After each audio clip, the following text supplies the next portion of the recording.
सोनाले गांव के भीमराव पाटिल पहले नौकरी करते थे। सन 2001 में उन्होंने खेती की शुरुआत की। शुरुआत में उन्होंने रासायनिक खाद तथा कीटनाशक का उपयोग कर खेती की। उसमें उपज तो अच्छी मिली, लेकिन उन्होंने जाना कि लागत ज़्यादा होने के कारण ज़्यादा आय तो नहीं मिल रही है।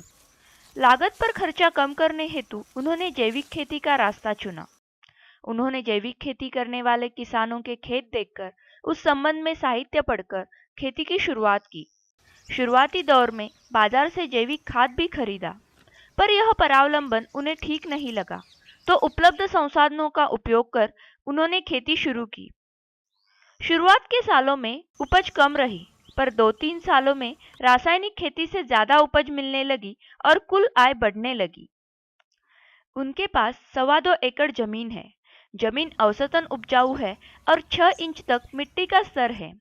यहाँ पे 600 से 700 मिलीमीटर बारिश होती है, जो कि अनियमित है। भीमराव जी ने खेती को 3 हिस्से में बांटा है। 1.5 एकड़ का एक हिस्सा, जिसमें कपास की मुख्य फसल के साथ कुछ अंतर फसलें ली जाती है। आधे एकड़ से थोड़ी ज्यादा जमीन में खरीफ और रबी की फसलें ली जाती है, और बचे हुए छोटे क्षेत्र में वह नए नए प्रयोग करते हैं और वहां के परिणाम देकर वह अगले साल पूरे खेत में इसका अनुसरण करते हैं। वो मिश्र फसलों को महत्वपूर्ण मानते हैं। मिश्र फसलों के माध्यम से जमीन को बायोमास मिलता है, जैविक कीट नियंत्रण होता है और परिवार की साल भर की विभिन्न जरूरतें पूरी हो जाती हैं। उनके भाइयों के साथ बटे हुए एक सामूहिक कुएं का पानी वह इस्तेमाल करते हैं, लेकिन पानी की कमी के कारण हर रोज 15-20 मिनट तक ही सिंचाई कर पाते हैं, और वह भी फरवरी-मार्च तक। इस परिस्थिति में कपास की मुख्य फसल को पानी से संरक्षित किया जाता है। कपास के साथ वह अरहर, मूंग, उड़द, तिल, ज्वार, हरी सब्जियां इत्यादि 15-20 प्रकार की अंतर फसलें लेते हैं, और रबी में गेहूं, प्याज इत्यादि लगभग 10 फसलें ली जाती है। फसलों का चुनाव करते वक्त यह ध्यान में रखा जाता है कि परिवार की खाद्यान्न की जरूरतें पूरी हो और सुरक्षित आय मिले। अगर जलवायु परिवर्तन के कारण कुछ फसलों से उपज ना मिले, तो भी अन्य फसलों से उपज मिल जाती है। उपज अपने लिए और बाकी बचे अवशेष जमीन के लिए, इस पर वह अमल करते हैं। सूखे पत्ते, छोटी टहनी या खरपतवार आसानी से जमीन में घुल जाते हैं। कड़े बायोमास को वह खेतों के बांधों के ऊपर डालकर उस पर जीवामृत का छिड़काव कर उसका कंपोस्ट बनाया जाता है, जो खेतों में इस्तेमाल होता है। इसके साथ वह जीवामृत का उपयोग करते हैं। उनके पास मवेशी ना होने के कारण जीवामृत के लिए अन्य लोगों से वह गोबर और गौमूत्र लेते हैं। अंतर फसल में उन्हें खरपत नियंत्रण की जरूरत कम लगती है। मुख्य फसल में खरपत नियंत्रण के लिए उन्होंने कुछ औजार तैयार किए हैं, जो वह अकेले चलाकर खरपत नियंत्रण कर पाते हैं, जिससे उस पर का 75% खर्चा कम हो जाता है। खेत के चारों ओर उन्होंने अलग अलग पेड़ों को संरक्षित किया है। पेड़ों के कारण तापमान नियंत्रण, पंछियों को आकर्षित करना, जमीन में पानी का स्तर अच्छा रहना, यह लाभ मिलते हैं, यह उनका कहना है।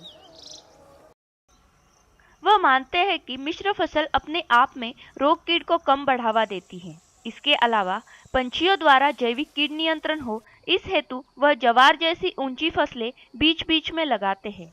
इसके अलावा खेत के बांधों पर उपलब्ध वनस्पतियों से बना दशपर्णी अर्क का वह इस्तेमाल करते हैं।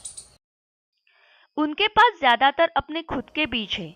बीज स्वावलंबन को वह आवश्यक मानते हैं, किंतु कपास, जो कि उनकी प्रमुख फसल है, उसके लिए वह हाइब्रिड नॉन बीटी बीज का इस्तेमाल करते हैं। कपास की अच्छी देसी प्रजाति की तलाश में वो है। मार्केटिंग हेतु उन्होंने कोई प्रमाणीकरण नहीं किया है।